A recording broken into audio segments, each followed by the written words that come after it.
Welcome, everybody, to another edition of Keep the Line Moving, the podcast designed to talk about leadership, life, and inspiration. I am your host, Chris Gargano, and this is episode 50 of season 1. That's right. And as I always do, and I'll do it again, I thank you for being part of this. Our topic this week is transparency. Transparency in a leader. How important is this? What qualities do you have to have as a leader to have the confidence to be transparent? Our guest is Sasha Zivanovic. He is the CEO and co-founder of a company called Nextologies. Nextologies is a prominent digital video delivery system. You have to hear the origin story from Sasha. He will explain it. This is a gentleman who grew up in logistics, passing up the opportunity to attend MIT to take over his family's trucking business. He will talk about the transition of that trucking business, then going into his true passion, which is tech and working with computers. Sasha will explain it in full detail and what he is like as a CEO for Nextologies. What is his relationship with his people? Mentoring, teaching, still getting in the weeds, but not micromanaging. This is a fascinating conversation. I'm so glad you're here. It begins now with Sasha Zivanovic. Sasha, it is great to see you again. It is so fun to connect with people who you enjoy speaking with and learning about. You know what, Sasha? You're one of those folks. How are you? Really good, Chris. Thank you. I love it. Sasha, let's dive right into it. You're obviously the CEO, the founder, the owner of Nextologies. You're doing great work up there in Toronto. You grew up as an only child, and we don't talk about that. We talk about a lot on this podcast, but that's really interesting. My son's an only child. What can my son learn from you in your journey as you have, reached such great success in your life? Well, first, thanks for the compliment of great success. I think it's really subjective on that one, but failure. I think giving some advice to your son or others, this is a cliche, I'm sure you've heard it, but fail often, attempt, do as much as you can. And now, and having a great father like you, getting the support, being, born and bred and being able to give your son that education. My parents were blue collar. They came to the country when they were 16 years old, didn't know the language. It's $25 in their pocket. I'm sure everyone has a friend with that story, or some people they know that story. So my parents gave me the work ethic to work hard, because there's always going to be someone that works harder than you. So if you want to achieve something in life, bust your butt, bust your behind to get there. So if I had to give any motivation to another only child to understand what was going on, now I'd say, respect what you got, learn from it, learn from your parents' mistakes. Because trust me, I got 3 boys. We all make mistakes every day. That's how you learn. You have to learn by making mistakes. So learn from their mistakes and try not to repeat them. Moreover, learn from your mistakes and don't repeat them. And that, from me growing up and looking at my parents' business, and my parents, they set up a business. They were in the transportation business for trucking and logistics. I became a truck driver at 20 years old, trying to help the family business. But it's the failures there of running that family business as an only child, not having anyone to lean on with the education to help get to that next layer. My parents didn't have that. My father had a grade 4, grade 5 education. My mom, just got past high school, I think. And what did they know? What could they do? So me at 20 years old, and I apologize for any other kids that take over businesses and fall into the CEO position or fall into a president or a senior position. I'm not going to swear on the podcast, but you don't know squat. You don't know anything. And then the biggest thing that hurt me the most is I thought I knew, but I didn't know anything. And because I didn't start at the bottom and work my way up, call it as a truck driver, I didn't know anything. So at 20 years old, I realized, I'm like, how do I tell this guy to go do something that I haven't done myself? And that is who I am today. I am a CEO of a 100-person company, multinational corporation, and maybe to a fault. I don't think it's a fault, but I'm in the weeds with my team. I'm at the front line with my team. And, I tell my friends, I tell my employees, I'm at trade shows doing talks. And I tell them all, I tell them all, be weary of a superior or a CEO that has a better tan than you. That's it. fail often, make the mistakes, because when you get into your 30s, my career only really started at 30. I started at working for $18 an hour. I managed to get rid of the trucking company. I got out of that industry, helped my parents get settled up for their life. But at 30 years old, started making $18 an hour because someone, beknownst to me, said, hey, I'm going to pay you to work on a computer to do something. And not to go into details of it. And I'm like, you're going to pay me to do this? Okay. It never ended. Okay, so let's set the stage here. So you take over your parents' business as a truck driving business at age 20. You do really well with that opportunity. You fail, but you learn, Yeah. right? And you're inspired by your parents' hard work ethic. They work really hard, and that sets the foundation about how you approach your life and job. Then when you get to 30, you say, okay, mom and dad, here's the trucking business. Everything's fine. You can retire safely and be comfortable. Now I love computers. People are going to pay me to be on computers to, as you said, to do things. That's really cool. So what was it about you that matched your passion and something you can do for a living? Like, how did you understand that computers was something that you were good at and enjoyed? Well, I have to go back to the trucking company. So at 12 or 13 years old, 1991, 1992, my father's business, the trucking company, he was still doing invoices on a typewriter. So a friend of ours, a neighbor, said, hey, you should go do this on a computer. And my dad bought a computer, and I learned. My father gave me $200 a month to do invoicing for his business. And that was once a week on Mondays or Fridays, whatever it was, we would do the invoicing, and I got to play with computers. And my father saw what I was doing with the computer, and one day he got in front of it. He goes, I'm going to open up the book. This is a great story. I tell this to everyone all the time. He opens up the book, and when the computers were shipped back then, there was no real operating system. There wasn't Windows, and it was DOS. And that's, and not to nerd out or anything, that's just as basic as it gets, right? You have to type in commands to do something. So when we received that computer, it came with a book that was MS-DOS. It was this thick. And on the first page, and you have to be a little bit of a tech guy to know what this is, it teaches you first how to format your computer to prepare it for installation. So my dad follows these instructions, and the computer that I've been working on for the past 6 months, 8 months, and the invoices and all the stuff that I've done on that computer, within 3 keystrokes, formats the whole computer and wipes it. Oh, geez. There's no operating system. Computer doesn't even boot anymore. Now that's not that easy to do. So I had to figure out, and there was no internet back then. We had bulletin board systems where you had to connect the computer to a telephone line. Some kids know what that is. So I did research, figured out how to got that computer up and running. Well, I didn't really get it up running. I had help to get it up and running. That started me down the path of always being in front of a computer. And that whole system forelays me into who I am today and what Nextologies does today. We build our own software. We build our own hardware. We do everything ourselves because the clients that we deal with don't have the budgets or not willing to spend to buy off the shelf. So we'll customize it and build it for the customers. So that's how I got into tech. And at 30 years old, someone's going to pay me to play on a computer. And I'm like, all right, let's see how this goes. So let's talk about Nextologies. Just give us the basic gist, core of what Nextology is. The business started because it's very niche. And we started as video delivery. You have a television channel, and we need to deliver that to a cable operator. And because that used to take so much time, 30, 60, 90 days to facilitate, so we were able to launch your channel faster than anyone else. That's how we started. Then we pivoted and turned into custom end-to-end broadcast solution. We have tier 1 clients like UFC, Associated Press, WWE, and all these other major tier 1 brands that we're behind the curtain. I like to say the magician is in the front, and then we're behind the curtain making the magician look like they know what they're doing. That's sort of what we have on the back end, where we're handling technical operations from signal acquisition. So taking a video, just like we're doing here on this podcast, but that needs to go somewhere. Where does it go? It needs to go to another platform to get played out as a television channel. It needs to get created into a television channel. So all of the things that fall in broadcast media, we begin to pick off one at a time, where you would have normally gone to this, call it technology grocery store, to buy an encoder, buy StreamYard, buy, all these different things.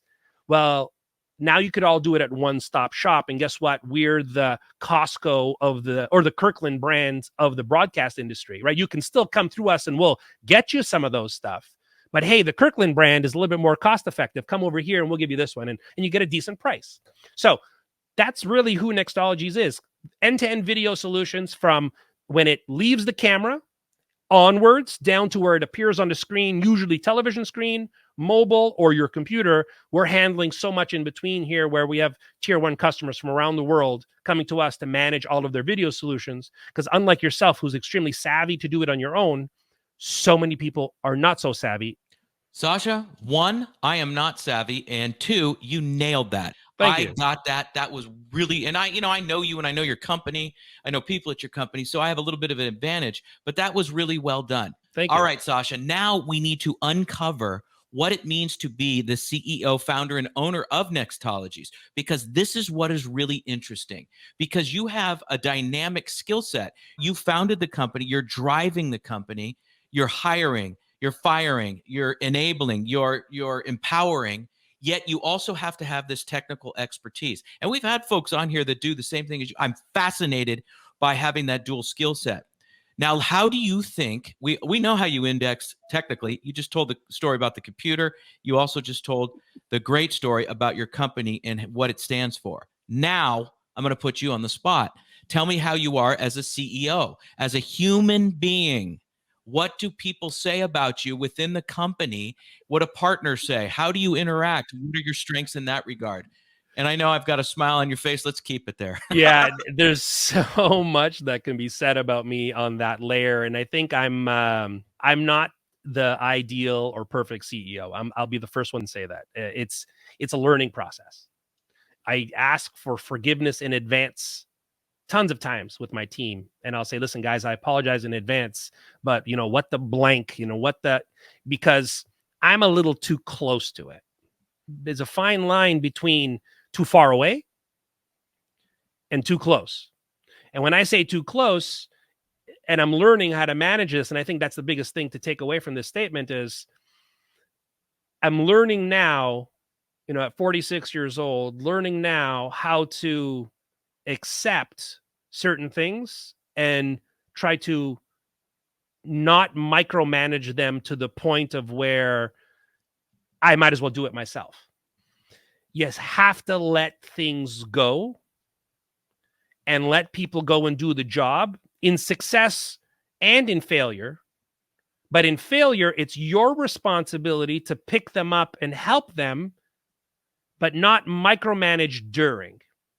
Give them a realistic deadline, confront them when they don't get those deadlines, and hold it, based on what their salaries are, let's say.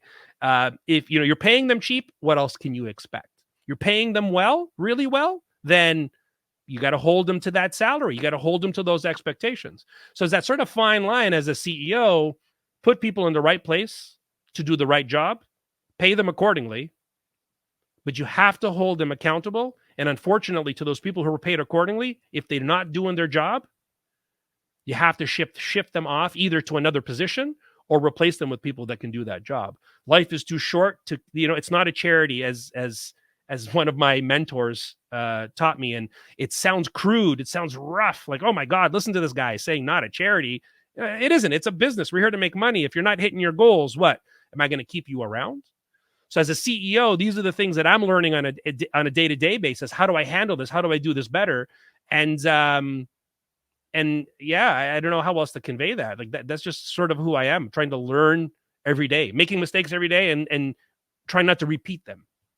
You had a lot of nuggets in there for an aspiring leader, an emerging leader, or somebody, quite frankly, that's also running a business like you are. Here's what I heard and can see in your face through what you just said is this. You have a work ethic based on your parents, right? Coming over to this country, you observing them not having college educations. They did not. You did. You saw how hard they worked with the trucking company. So I'm taking that foundation and seeing in you, Sasha, yes, you understand tech. It probably comes very easily to you. And I'm not sure whether the human side, meaning, as you just said, now you have an HR department. So let's call it the human resources, the psychology of humans, whatever it is that you just analyzed really beautifully there. You've done the work. That is what somebody driving or walking in the park right now, listening to this podcast, This guy has done the work and he takes it seriously.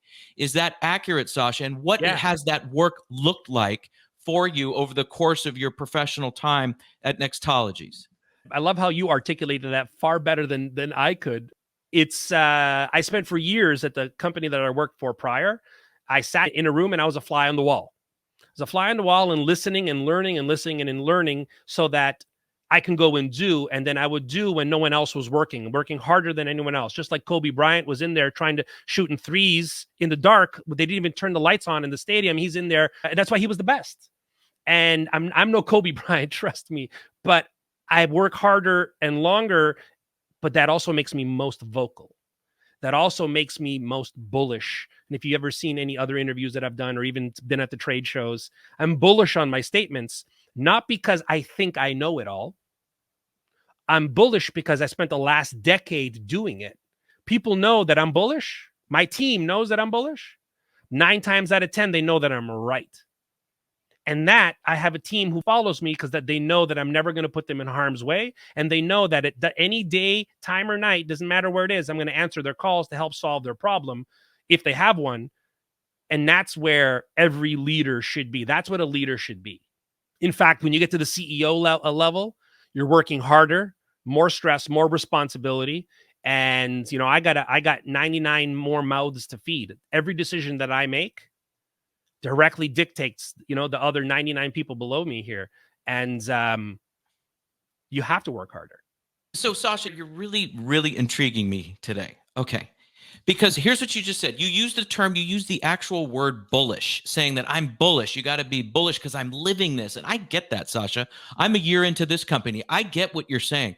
I am living, eating, and breathing the study, research, and the art and science of leadership every day, 14 hours a day. That is what I'm doing. So I am totally in this. So when I talk about it, sometimes I sound a little bullish, right? But in the very next phrasing of your analysis, you say the following: my team will call me at any time of the night and I will take their call and I will help them. So you're combining all your knowledge and experience and the fact that you are right a lot, but the fact that you'll listen to these people, the other 99 people. And I could even tell that if they came to you with a life concern or a business concern or a friction that they were having amongst each other, you would listen first. I don't want to assume, but what I'm learning about you and your psychology is you're listening and you'll help them despite the fact that you might know the answer. And that goes back to your previous answer about micromanaging. And so here I'm going into my bullish thing. It's like micromanaging. People that micromanaging are not doing the work. Yes, I'm making a statement like that. They're not doing the work that you've done, which is to understand why micromanaging is so harmful.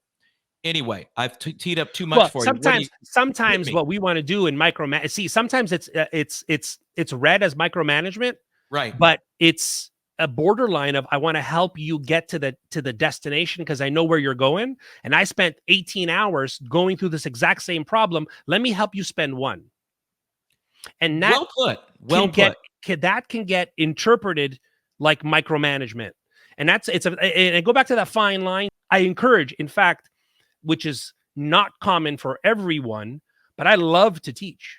I love to teach. I can't even begin to tell you how much I love to teach, because if you have all the brain power in the world, but if you can't teach what you have upstairs, I'm bullish. I'm sorry. You can't teach what you have up here. You can't convey that to the next person. It's useless. And that's why I think your podcast is phenomenal, because leaving this podcast, someone has been taught something or their day is enlightened because they learned something new. So it's my goal as a CEO, not only to be a leader, not only to be a visionary, but to convey my knowledge to everyone else around me, because at the moment, I'm the subject matter expert in the preponderance of what we offer as our company. And it's my responsibility to teach anyone else. So that's why my phone will always be on. It doesn't matter if it's a personal thing or a scuffle in the office or something that they're just stuck and they're bashing their heads against the wall with. I am always there. And that's what, be prepared for the ones who are listening to your podcast that are not CEOs yet. And I say yet because you will get there because you're listening to this podcast. Be prepared for that. Win by majority of people. And what I mean by that statement is get to the top by being the subject matter expert that can answer all the questions. Because if you can answer all the questions, guess what happens? Everyone's going to come to you. And in the next board meeting or the next cycle that, people are getting hired or fired or whatever that is, why don't we put Chris up there? Chris has all the answers. He should be running the place anyways because everyone goes to him. And that's inevitably my story. And I've just been repeating that over and over again. So needless to say, obviously, you're a subject matter expert at Nextologies. But you said something before we started recording today that I want to dissect. And I used to get criticized as a leader myself during my career as a leader because sometimes they would say I was too positive. And it wasn't a Pollyannic view of positivity. That's just my disposition. I enjoy life, I enjoy people, and I see things differently sometimes, and I try to move through them with bringing people together and encouragement and empowering, and that is perceived a lot as being too positive. I own that, and I've worked on that and trying to couch it in ways that people understand it better.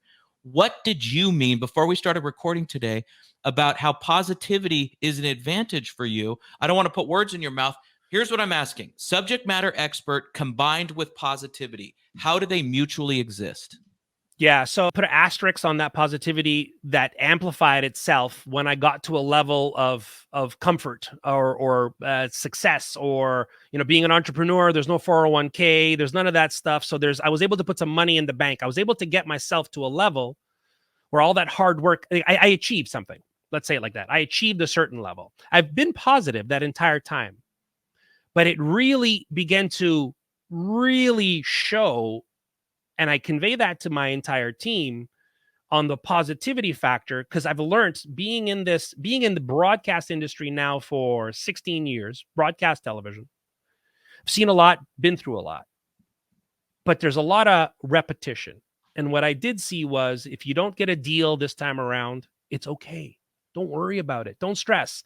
Because myself as a leader, I'm not pushing that thumb down on you to, you have to go and sell. You have to go and sell. So one side of me is managing real expectations.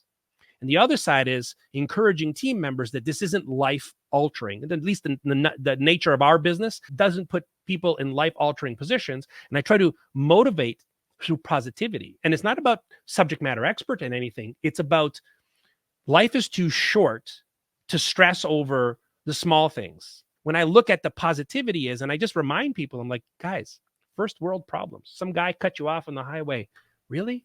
It was meant to be. It'll solve itself on that layer. Now, don't treat your business like that. Don't say, we didn't get a deal. How am I going to pay the bills? Don't worry about it. That's not really what I'm saying. I'm saying that life itself, don't stress yourself out of it or other people, because that's only, and I don't want to use some weird cliches, negativity attracts negativity. Positivity attracts positivity. That's it. So if I can teach anyone or convey to anyone from my experience, you have to be positive and spread that positivity. The rest will come on its own. Do what you love to do every day. As I said, maybe pre-call, I haven't worked in over 10 years because I'm doing something that I love. That's the first thing you need to be looking at as a leader. Do you love this? Do you love what you're doing? Wake up every morning and you do 14 hours of this? You do that because you love that, not because you have to do that. And that naturally comes out. The bullishness with positivity is still amazing because people will trust and follow that. I've enjoyed this, Sasha. We've got the all-star moments left. All right, let's go. Then I'm going to make you answer really quick. All right. I'll do my best. Yep. All right. 7 questions. You're getting all 7. Here we go. How do you deal with adversity? I don't know. I'm still learning how to do it. Good answer. How do you give yourself fuel? Wow, such a tough question. My fuel is my passion, so it naturally comes to me because I'm doing what I love every day, so my fuel comes on its own. What does never give up mean to you? It's exactly what it means. Never give up. There's someone else who's going to work harder and longer and stronger than you. So how bad do you really want it? 4, what is the value of collaboration? No one person, I said earlier, subject matter expert, but no one person has all the answers. Collaboration is huge. Surround yourself with people who can collaborate with you because no one person has all the answers. Hiring people, you've done a ton of that. What do you look for in an ideal candidate? Well, in our world, I want someone who's playing on computers when they go home, but really an ideal candidate is a reflection of me, a mirror. When I talk to someone or do an interview, and I still interview everybody, I want to see as close as a possible a reflection of me on the other side. Describe yourself as a leader in one sentence. Oh my goodness. Passionate, loud, apologetic, and positive. What is the difference between a manager and a leader? Wow. In my opinion, there's no difference. You're a human. Let's all go and do this job together. It doesn't matter. Managers, leaders, it doesn't matter. Everyone, in my opinion, and I say this all the time, I'm the first one to grab the plunger when the bathroom's clogged. I don't say that's the janitor's responsibility. That's what a true leader is. So either manager, assistant, it doesn't matter. Love it. Sasha, this has been wonderful. Thank you very much for your time, and expertise, and insights. I really enjoyed this. Chris, I appreciate the time. Thank you. And we thank Sasha very much for being on the show. My number one takeaway is Sasha's ability to solve problems. He allows his people to experiment and to fail, and he still stands behind them. He's transparent in the way that he mentors and teaches, putting people in positions to succeed, as you heard him talk about.